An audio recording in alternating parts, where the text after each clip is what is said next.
Hi, Falcons. It's Mrs. Walton, and I am back to read to you our next chapter, which is Chapter 19 of Escape from Mr. Lemoncello's Library by Chris Grabenstein. And when we left off in Chapter 18, Kyle and Akemi had decided to team up and form an alliance. They were going to work together. And they had just decided that they were going to use their one question with the librarian to help them out. So let's see what happens with that. "Oh, Mrs. Tobin," Akemi called out, "I need to use my library consultation." "You're sure about this?" said Kyle. "That's the beauty of being a team. After we burn through mine, we'll still have yours." The hologram librarian appeared and advised Akemi that Huckleberry Finn by Mark Twain was the book located right underneath the holograph image of Dr. Seuss and the Cat in the Hat. After Mrs. Tobin vanished, Kyle and Akemi used their desktop computer to find the call number for Huckleberry Finn. Kyle grabbed a pen and scribbled it down on his palm. "Are you going to do what I think you're going to do?" said Akemi. "Yep. I'm going to float up there, hoist myself into that nook where the hologram is, reach over to the window, and stick out my hand. Technically, I will have found my way out of the library. Nothing in the rules say anything about how far outside we had to go to win." "You could fall." "I don't think so. I'm wiry like a monkey." "Seriously, Kyle, it isn't worth it." Yes it is. Did I mention I want to win?" "You should improvise a safety harness," suggested Sierra Russell. "Huh?" "Well, in this adventure book I read once, the hero was in a very similar predicament. So he removed the curled handset wires from several telephones, bundled them together, and made a safety rope." 10 minutes later, Kyle, Akemi, and Sierra had stripped the springy wires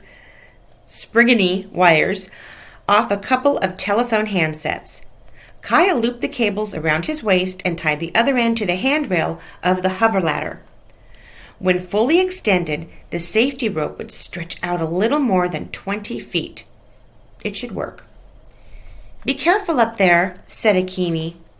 "Yes," said Sierra, who wasn't reading her book anymore. Apparently, watching a real-life person risk his real-life life by doing something really, really scary was one thing more exciting than reading. Kyle locked his feet into the hover ladder's ski boot brackets. "Here we go." Serious adrenaline raced through his body as he tapped the call number for Huckleberry Finn into the hover ladder's book locator keypad. "When you open up the window," said Akemi, "just shout, 'I found the way out,' and we win." "Right," said Kyle. "All three of us." "Huh?" "Hey, Sierra came up with the safety rope idea. She's on our team now, too."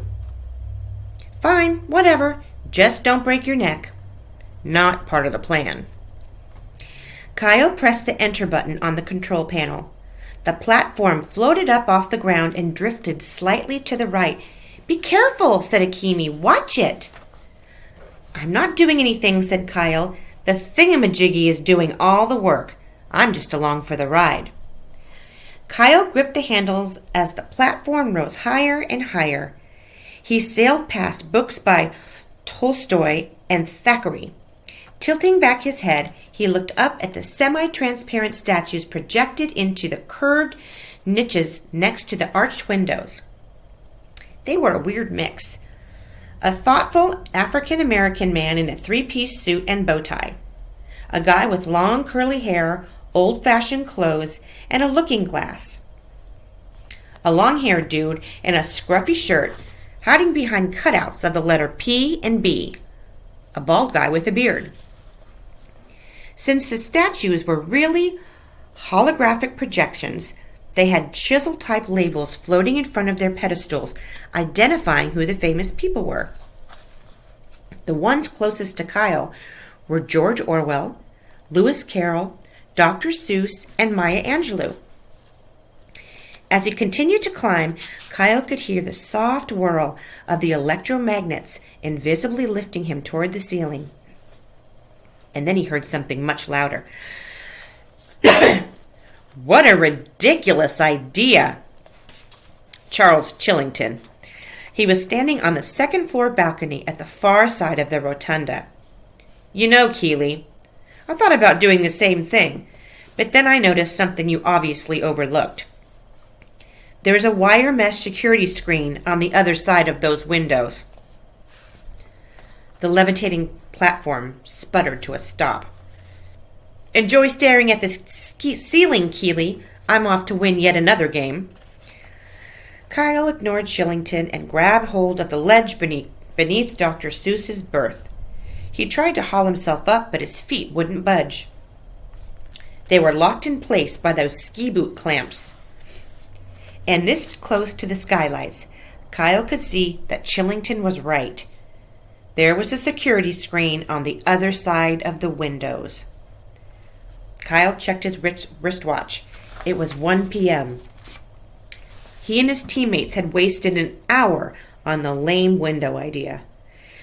He sighed heavily and stared up at the quivering Seuss projection in the bowed niche above his head. The cat in the hat's mouth started to move. Think left and think right and think low and think high. Kyle recognized the voice. It was Mr. Lemoncello. Oh, the thinks you can think up if you only try. In other words, Kyle was back to square one. He needed to think up a whole new escape plan. The ladder began a slow, steady descent to the floor, even though Kyle hadn't pushed a button. Don't listen to Smarty Pants Charles, Akemi coached as Kyle coasted towards the floor. It was worth a shot. I agree, said Sierra. A blood-curdling scream came ringing up the staircase from the basement. That's Haley, said Akemi. I saw her go downstairs. That's where the stacks are, added Sierra. Come on, said Kyle. She could be in serious trouble. You should never help your competition, Keeley, scoffed Charles as he casually strolled down a spiral staircase. Unless, of course, you always play to lose. Oh my goodness. That Charles Chillington. He's something, isn't he? Okay, Falcons, I will see you next week for Chapter 20. In the meantime, happy reading and keep reading. Bye-bye.